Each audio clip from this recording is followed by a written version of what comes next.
Hello, hello, dear ones. Thank you so much for dropping by this video. So here's a question: what to do when you find yourself really irritated, annoyed, upset by someone else or by a situation in life? Well, the original 12-step program, which is very different than the modern version, has a beautiful, beautiful answer, which has really changed my life. And it goes something like this.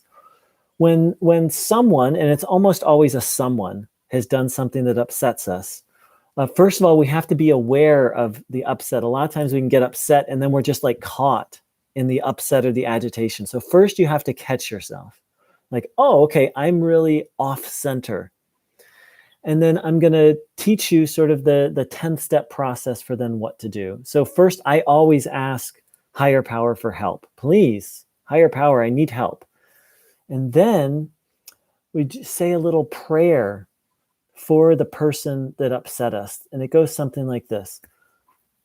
Well, first, it's really a recognition or awareness that this person, just like me, is spiritually sick. If they've done something wrong, if they've harmed me, that's a kind of spiritual sickness. You can call it ego, you can call it ignorance, but I approach it from a spiritual perspective. Like, okay, they've taken on some negativity and now they're just giving out some negativity. And wow, I do that too sometimes. And then comes a prayer. Please, higher power, please help me to have the same tolerance, pity, and patience I would cheerfully grant a sick friend. However you define spiritual sickness, if someone's behaving poorly or if I'm behaving poorly, they're literally under the spell of, again, ignorance, ego, illusion, evil, whatever you want to call it. So we need to have tolerance and compassion for them. They're actually sick in that moment, just like we're sick when we are behaving poorly. And then the next prayer.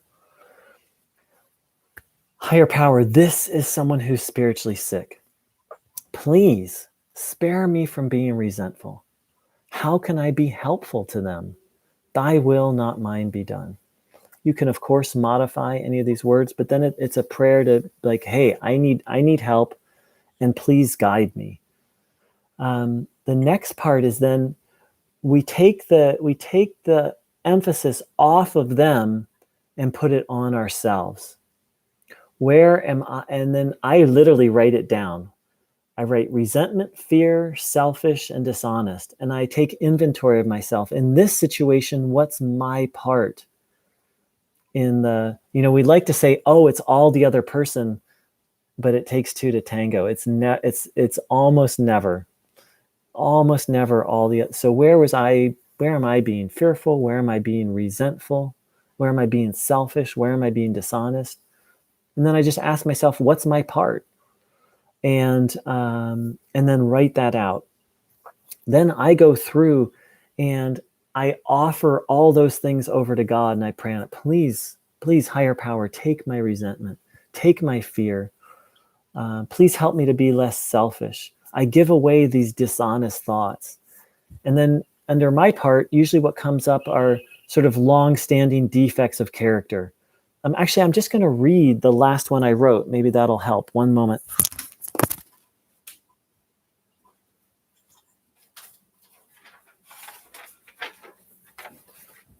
There's nothing like a concrete example.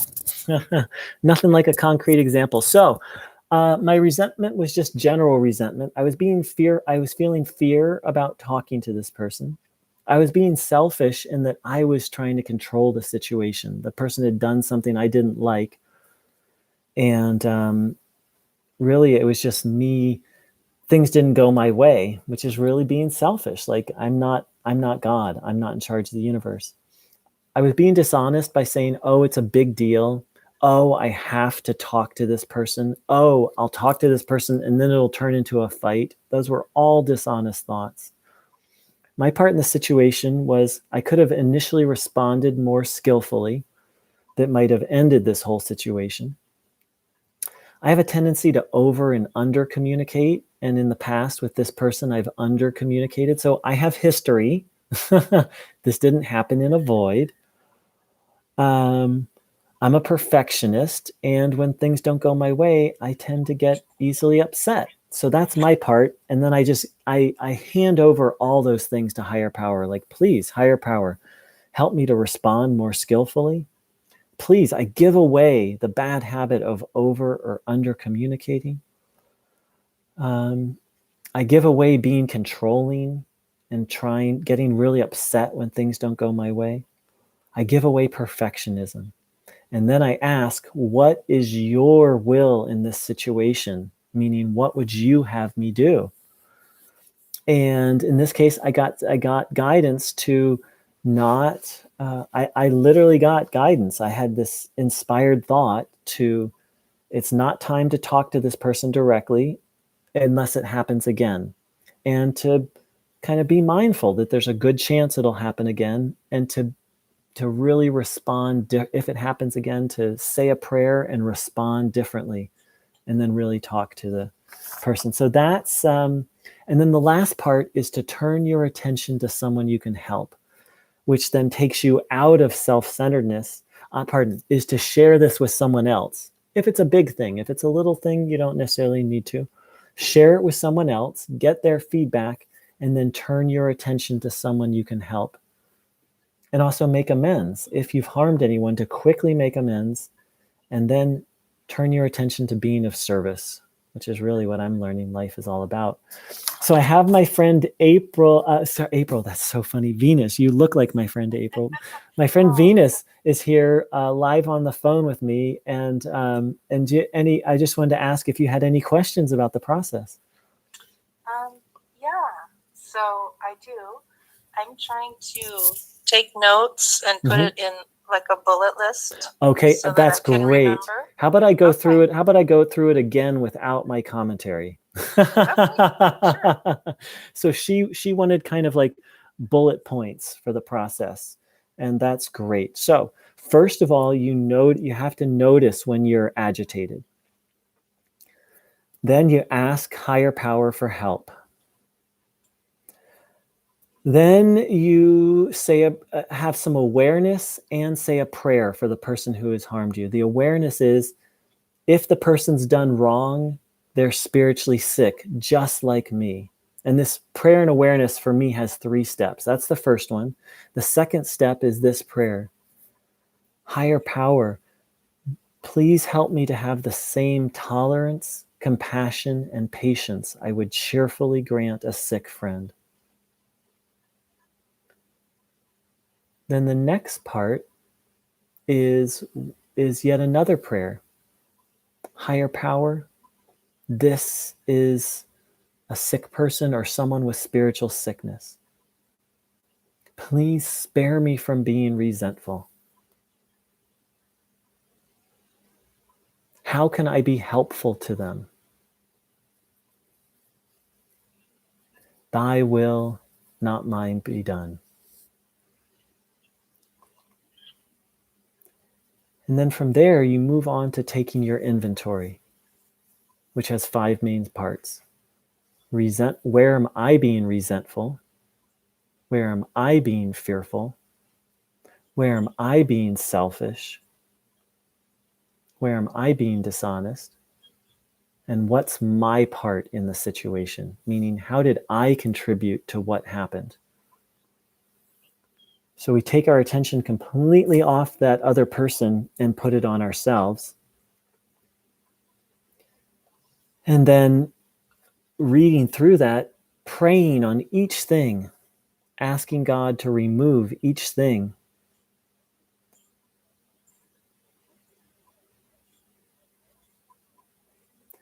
And then sharing it with another person. If it's a big thing, if it's just a little blip of fear or a little, but if it's a big thing, really talking with someone else and getting their honest feedback.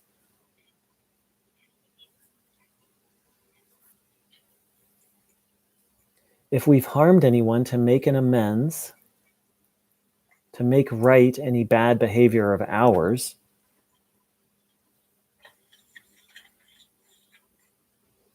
And then to turn our attention and our thoughts to someone we can help. And that might be as simple as a prayer, or it might be actually doing something.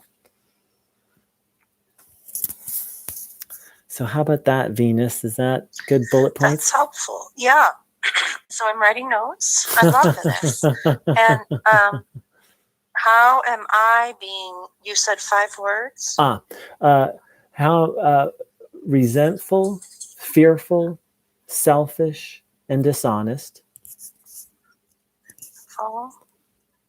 She asked, and for in case someone couldn't hear, she asked, when taking your own inventory, what are the 5 things? And it's resentment, fear, selfishness, and dishonesty. And then the 5th is, what's my part in the situation? And of course, you can come up with your own, but that's a good, that covers a lot of ground. Yeah, great. Situation. Okay, what is my part in the situation? And then after that? Okay, good. Then after that, after you fill it out, then I pray on each thing. You know, for example, I asked God to remove my fear. My fear was of talking to this person. Selfish, I was being controlling. I ask God to remove that, or I say, please help me to be less controlling. The dishonesty, in my part, the dishonest thought in this situation, it was that, oh, this is a big deal, or I have to talk to him, or we'll have a fight. And I realized all those are dishonest. I don't have to talk to him. It's not a big deal. We'll have a fight. That's that's just a imaginary. And so I just asked God to remove those negative thoughts. Yeah. And then pray and ask for help, maybe ask to remove the problem. And then what was the next step? And she was asking, what's the next step? The next step is then to talk it over with someone else, to share your confession, not to criticize the other person, but to share your inventory. I call it a confession. I confess where I fell short in the situation. That's a nice way to think of it. This process is fun. Yeah. Just taking notes, confession. Yeah. And get their honest feedback.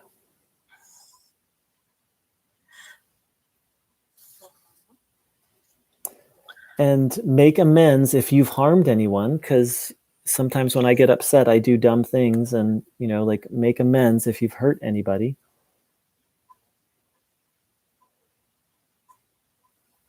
And then turn your attention to, how can I help someone? How can I be of service? And it may be a thought or a prayer or an action to get us out of ourself.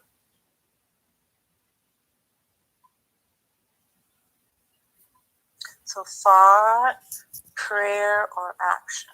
I like this. I know, and I wish I could take credit for it. This is, like I said, this is the original. Maybe I fine tune it little bits and pieces, but this is the original 12-step program. And the beautiful thing is that this is about, the whole original 12-step program was staying connected to God. And then, so this is what to do when you get disconnected from God, right? When we get agitated or upset, we lose our connection to God. So this is to find out, like, what are the things that are blocking the signal, and then to restore connection to God. So it's the intention behind it is very pure and beautiful. That is beautiful. Yeah. I like that. Yeah. Follow these steps when you're disconnected. Yeah, totally. And I have a question for you. Please. I can think of a lot of people that don't want to look at themselves. Yes. That's not their go-to move. Can I ask you, how do you feel after you do this process? And so just in case people didn't hear, she said there are a lot of people who don't want to look to themselves. How do I feel after I do this process? I feel so clean and clear. And it might seem like it's being hard on myself, but it's not. Like, none of these things are, I'm not putting myself down. I'm just being like, oh, I was fearful here. It's literally taking an inventory and being like, oh, this is where I fell short. Oh, this is how I contributed to the problem. And I always feel so good. I really do. That's a great question. Thank you. Yeah. Well, thank you for sharing. I You're like welcome. this so much. I am going to start incorporating it. Woo! So Yeah, this is woo. so fun. I called Venus. She and I have crossed paths a couple. Anyway, I just called Venus to be like, hey, I have a confession. Can I share it with you? And she's like, oh, I want to learn how to do it. And so now that's how we got here. And that's what led to this YouTube video. Thank you, Venus. You're welcome. Beautiful. So I'm going to press pause on the video. Thanks everyone for joining in. And good connection to God and good inventories when you notice the disconnect. Take care. Much love. Oh my gosh, we just